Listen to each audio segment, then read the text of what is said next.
Today, I was scrolling through Facebook Marketplace and saw this. Someone posted a snake enclosure saying they don't have time to take care of him. But there are a lot of things wrong with this enclosure. Wet paper towels, a stick, and a plastic container with a hole in it. And if you know anything about snakes, this is not the type of environment you want to put them in. But for example, the tank should look a little more like this, with plants, real dirt, and trees for him to climb on. So let's go pick this thing up. Alright guys, I'm on my way to pick up the snake right now. It is about 25 minutes away. Alright guys, we're about to pull up to the house right now. Let's see what we got. Oh yeah, I think that's a ball python, right? Yeah, pretty colors. How long have you had it? I bought it a couple months ago. I tried to feed him, but he wouldn't eat anything. Oh my god guys, we just got a snake. Let's take a peek at him. Oh my god. Okay, by the looks of it, it looks like this is a ball python. They aren't venomous, but like what the hell do we have going on here?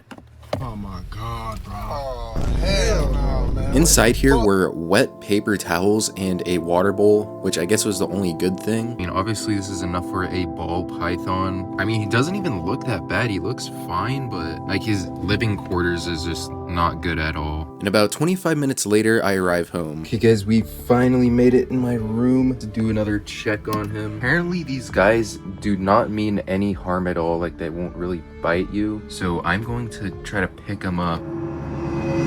Oh my god. Oh my god. Okay, he's nice.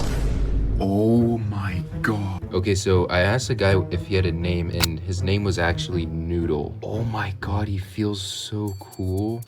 Oh my god, he's getting close to me. Okay, so I'm going to need to get a temporary enclosure. It's a gigantic fish tank. I'm going to let Noodle rest in here until we get his main enclosure built. But for his enclosure, I gotta go to the pet store to pick up some supplies. So I first started off with getting soil. Then I found out they had these cork bark things, which I got a few of. We just got a bunch of stuff. This cork bark is gonna look super cool inside of the enclosure. Since he was originally living inside of that bin, I decided to throw that in the garbage. But then I went out and bought him a 30-gallon enclosure. The first thing we need to do is clean the back wall with alcohol.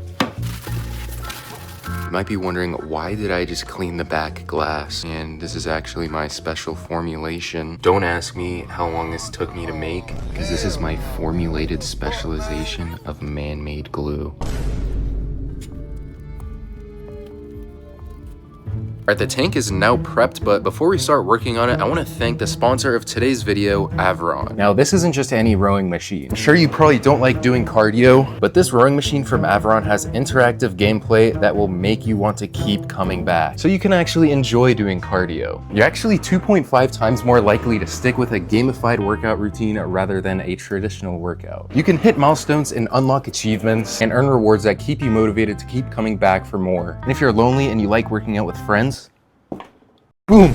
Workout lobby. There's fitness coaches that can help guide you. For example, this is an intro to rowing class. And there's a bunch of lessons to learn from. There are a bunch of games to choose from, like my favorite one, Fish and Frenzy. Once you hook a fish, row as fast as you can to bring it in. This is where you can compete with real other players, and you can also play with your friend. Too lazy to get off the couch because of TV? Well, I hate to break it to you, but look, streaming services. They even got TikTok. Yeah, you can watch your favorite movies while you get shredded. If you didn't know, rowing exercises actually engage about 86% of muscle, so it's basically a full body workout. You can get an additional $50 off of all of their products when you use my code FISHTAIL50, and you can use the link in my description below to find everything. Once again, thank you Aviron for sponsoring this video. The next thing we're gonna lay down on the background are these cork logs. These cork logs will essentially just make the tank have a more realistic feel. So we're now going to fill in all this blank space with this spray foam. This is actually pond foam, so this is not toxic at all. While the foam is still wet, I'm actually going to sprinkle a bunch of dirt on top of it so it sticks to it. What are you doing? That is for my tank. Okay guys, it's been an hour since I've laid the dirt down, but now we're gonna stand it upright and all the dirt is going to fall off. The background was finally complete and it honestly turned out better than I expected. Okay guys, the next thing we need to add is the dirt. For the dirt, I made a special combination with sphagnum moss. This will help with humidity. I also added charcoal to keep the soil clean. There's also leaves and also just some regular soil. So we're gonna go ahead and put this dirt inside the tank. This mixture of soil is perfect for if you want to have a bioactive enclosure. But inside a ball python's enclosure, there has to be 2 hides. But each hide is different, as one is hot and the other one is just room temperature. For the hide on the cool side, I got this sphagnum moss to lay underneath it. I just imagined that the snake would love to lay on this stuff. So for the little cave, this is actually from that old enclosure, and I'm actually going to reuse this because this is perfectly fine. So on top of the sphagnum moss, I'm going to put this on top, and then I'm going to cover it with dirt. So as you can see, there's a nice little opening for him to go inside of. You guys, to make this a little bit more natural, because as you can see, you can still see this plastic. So I'm going to move some dirt out of the way, and then right here, I'm going to put a little piece of bark and then kind of cover that up. And then boom, you got yourself a little makeshift cave that doesn't look terrible. This is one of the cork logs I had laying around. This is also something that the snake could slither into. Go ahead and put this right here. Okay guys, using the same strategy as the one piece that we already put in here, I cut my own cave out. This will go right about there. So this is going to be the warm hide, and we're gonna go ahead and cover that up with some dirt. Also, same thing guys, I'm gonna put a piece of cork. Alright guys, it's not looking bad at all. So now we got the warm hide on the left side and then the room temp one on the right. I had a few sticks laying around, so I put them inside of the enclosure.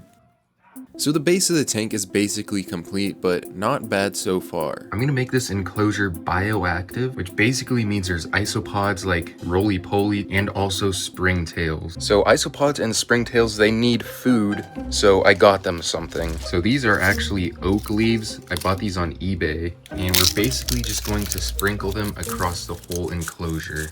Alright guys, our enclosure actually looks super sick. This is definitely one of my favorite ones I've ever made. Adding the leaves definitely made it feel a more naturalistic feel. Right before we add the isopods and springtails, I sprayed down everything with a good little coat of water. I have to show you guys something. I've been breeding for a long time. Take a gander. I have 2 boxes. Oh my. This is my springtail farm. They've been growing in this small container for about a few months, and let me tell you, they have absolutely multiplied. Okay guys, you might be thinking, how am I going to capture these little guys? I am going to scoop them up, just like that. We will pour them out. These springtails should multiply after some time. And also, I have been breeding isopods as well. I usually see them underneath this cork bark, but I think I scared them away. I then added a few of them inside. What these guys will basically do is keep the enclosure clean of any mold, uneaten food, feces, and they will also feed on decaying matter. I also added little shrubs of moss. This just makes the tank pop out a little more just because it's so green. From time to time, I'll see the isopods just exploring around. Most of the time, I see them walking around underneath the leaves. This enclosure is also a perfect little environment for them. Guys, I have no clue what this plant is. It's just a log with plants growing out of it. If you know what this is, please let me know. Adding these plants will also act as good cover. Eventually, these will grow way bigger, but just gotta give it some time. To make the enclosure pop just a little bit more, I got this live moss. I thought the perfect spot would be right on top of this log, but I'm also hoping the snake doesn't push it off. Alright guys, the last thing we need to add is this heating pad. I put it underneath the tank but left a little gap because otherwise it would get too hot. Guys, the tank is finally now complete. So we're going to get Noodle and put him inside now. Oh my god, look at... He's going to absolutely love his new enclosure. I let him do his own thing and he started exploring around. He seemed to enjoy his tank a lot because there's a lot of nooks and crannies to hide in. So I'm gonna have to say this tank was a big upgrade from that plastic little jail cell. But the problem about Noodle right now is that he is probably starving right now. It is the next day and today we are going to try to feed Noodle. I really don't know if he's going to eat because the guy said he's never actually fed him before. Okay guys, we are on our way to buy our little mouse right now. I really have no clue how long it's been since he's last eaten. I'm just hoping that he will eat once we get him our food. So the size of Noodle right now, he should be eating some that are like this big, like very small. Okay guys, I made it. Alright guys, so here is our little mouse. This is the same thing I got from my previous video. Last video, I actually bought one of these to save from being eaten from a snake, but now I just bought one to feed it to the snake. Back at the house, and I'm going to go ahead and find Noodle. I have no clue where he is. Okay guys, we got him out of his enclosure. The reason why he's going in this tank is because this is his feeding area. Time to open the bag, and we'll put the mouse in. Yo! Mouse going in.